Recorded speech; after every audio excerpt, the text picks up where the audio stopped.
Sahrudin sah letak jawatan Timbalan Menteri Kerja Raya. PN akan hanya mempunyai majoriti satu kerusi di Dewan Rakyat jika MP Sri Gading itu menarik balik sokongannya.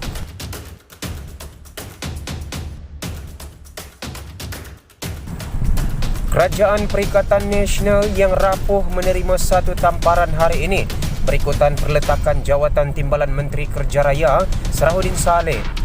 Sebelum ini, spekulasi pengunduran dirinya tersebar susulan kenyataan media bertarikh hari ini yang memetik Ahli Parlimen Sri Gading itu sebagai berkata, beliau telah melakukan ijtihad politik yang kurang tepat dengan menyertai Kerajaan Perikatan Nasional PN. Saya seharusnya meletakkan keutamaan dengan membuat pertimbangan bahawa pengundi-pengundi di Parlimen Sri Gading P149 telah memilih Parti Pakatan Harapan PH dalam PRU14.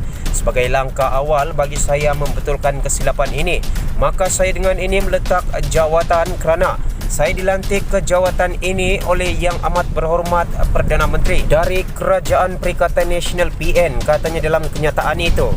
Menurut kenyataan itu, peletakan jawatannya yang dibuat ketika pergolakan kuasa dalam bersatu di antara Presidennya Muhyiddin dan pengurusi yang jawatannya dipertikaikan Dr. Mahathir Mohamad berkuat kuasa serta-merta. Walaupun kenyataan itu tidak dapat disahkan, Sahrudin mengesahkan pengunduran dirinya dalam pesanan ringkas kepada Berita Harian. Ya, betul, saya meletakkan jawatan, katanya ringkas menerusi WhatsApp yang mengesahkan perkara itu. Sebelum itu, pengarah komunikasi PKR Fahmi Fazil mengesahkan pengunduran itu. Sahrudin Muhammad Saleh lepas jawatan Timbalan Menteri Kerja Raya. Majoriti tinggal satu, ciapnya di laman Twitter.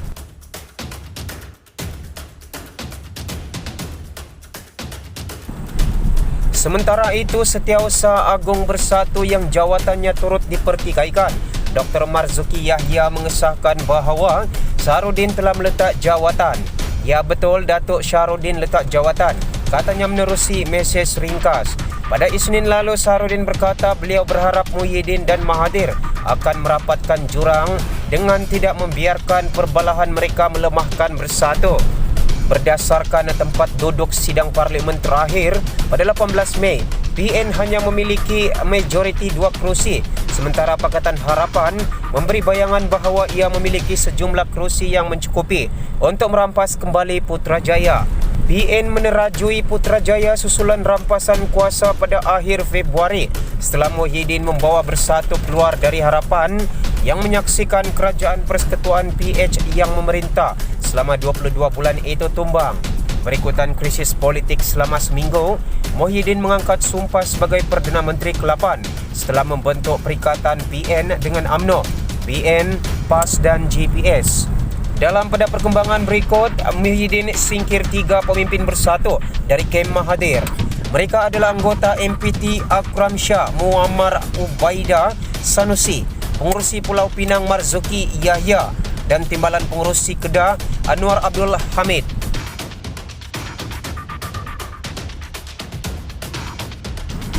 Tiga pemimpin Bersatu di peringkat pusat dan negeri yang diketahui umum berpihak kepada Dr. Mahathir Mohamad mendakwa telah dipecat oleh Presiden Bersatu Muhyiddin Yassin. Mereka adalah anggota Majlis Pimpinan Tertinggi Bersatu Akram Shah Muammar Ubaidah Sanusi, pengurusi Bersatu Pulau Pinang Marzuki Yahya dan Timbalan Pengurusi Bersatu Kedah Anwar Abdul Hamid. Surat penamatan perkhidmatan ketiga-tiga mereka yang dilihat oleh Malaysia kini bertarikh 2 Jun dan menggunakan kepala surat Presiden Bersatu. Ia ditandatangani oleh Muhyiddin selaku Presiden Parti dan pemangku pengurusi. Ketika dihubungi oleh Malaysia kini hari ini, Marzuki berkata bahawa dia menerima surat itu melalui WhatsApp dari Setiausaha Kerja Bersatu Suhaimi Yahya semalam, sementara Anwar pula berkata bahawa dia menerima suratnya pagi ini. Untuk rekod, Marzuki juga adalah Setiausaha Agung Bersatu tetapi dipecat oleh Muhyiddin baru-baru ini. Bagaimanapun, pemecatan itu tidak diiktiraf oleh Dr. Mahathir yang mendakwa bahawa sebagai pengurusi perkara itu tidak dirujuk kepadanya. Marzuki berkata bahawa dia percaya bahawa pemecatan itu dibuat untuk menyingkirkan pemimpin parti yang tidak sehaluan dengan Muhyiddin. Saya lihat pemberhentian ini tak lain kerana saya tak pendirian sama dengan Presiden dan saya dapati mereka yang tak sama pendirian semua akan diambil tindakan, katanya. Marzuki juga mengesahkan bahawa Akram Shah telah menerima surat yang sama dan tidak faham mengapa Akram Shah juga dipecat, sedangkan beliau adalah salah satu daripada 7 anggota pengasas parti itu. Dia pun mungkin pendirian sama dengan saya, jadi mungkin ini adalah satu dari usaha-usaha untuk membersihkan parti supaya tak ada orang yang menentang. Jadi tidak ada demokrasi dalam parti, katanya. Marzuki mendakwa tidak ada usaha yang dilakukan untuk mendapatkan penjelasannya sebelum pemecatan.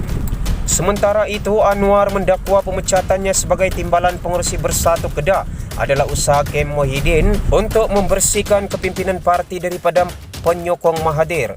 Sebelum ini, Mukhlis Mahathir depa mereka dah pecat dah. Jadi sekarang mereka jadikan saya sasaran, saya timbalan. Jadi tak ada siapalah lepas ni, nampak tak? Jadi depa boleh kontrol, kawal lah Kedah, katanya. Beliau juga percaya bahawa pemecatan itu ada hubungan dengan laporan yang dibuatnya kepada SPRM dan Lembaga Disiplin Parti terhadap Muhyiddin dan Suhaimi. Anwar berkata bahawa bersedia dipanggil oleh Lembaga Disiplin Parti, tetapi kecewa kerana ini tidak dilakukan. Bagi saya mudah saja, panggil saya berdepan Lembaga Tata Tertib dan saya akan ceritakan segala-galanya tentang mengapa laporan dibuat. Tetapi mereka pengecut, mereka pilih pecat saya, katanya. Anwar dalam satu kenyataan kemudian berkata bahawa beliau tidak mengiktiraf surat pemberhentian oleh Muhyiddin dan menganggapnya tidak sah dengan alasan bahawa tindakan tersebut mesti dilakukan setelah berbincang dengan pengurusi parti. Kita beralih ke perkongsian berita yang terakhir. MPT Bersatu bermasyuarat malam ini, Dr. Mahathir tiada dalam senarai jemputan. Notis jemputan itu yang ditandatangani oleh Setiausaha Kerja Bersatu, Suhaimi Yahya, dan menyenaraikan Muhyiddin sebagai pemangku pengurusi.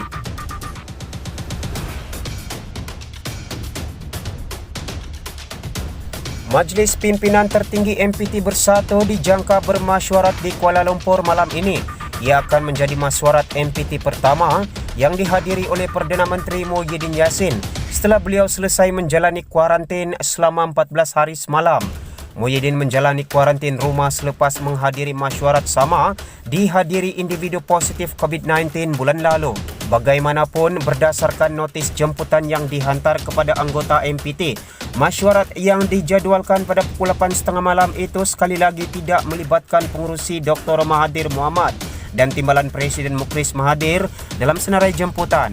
Notis itu yang dilihat oleh Malaysia kini ditandatangani oleh Setiausaha Kerja Bersatu, Suhaimi Yahya, dan menyenaraikan Muhyiddin sebagai pemangku pengurusi. Masyuarat MPT akan diadakan pada hari Khamis 4 Jun 2020 dan jam 8.30 malam. Kata notis itu yang juga menyatakan bangunan di Jalan Susur Damansara akan menjadi tempat masyuarat. Agenda pertemuan akan menyusul tambah surat itu. Malaysia kini telah menghubungi Suhaimi untuk mendapatkan ulasan. Sementara itu, anggota MPT Bersatu Kadir Jasin dan bekas anggota MPT Akram Shah Sanusi yang baru saja dipecat mengesahkan dengan Malaysia kini bahawa ada masyuarat yang akan diadakan malam ini.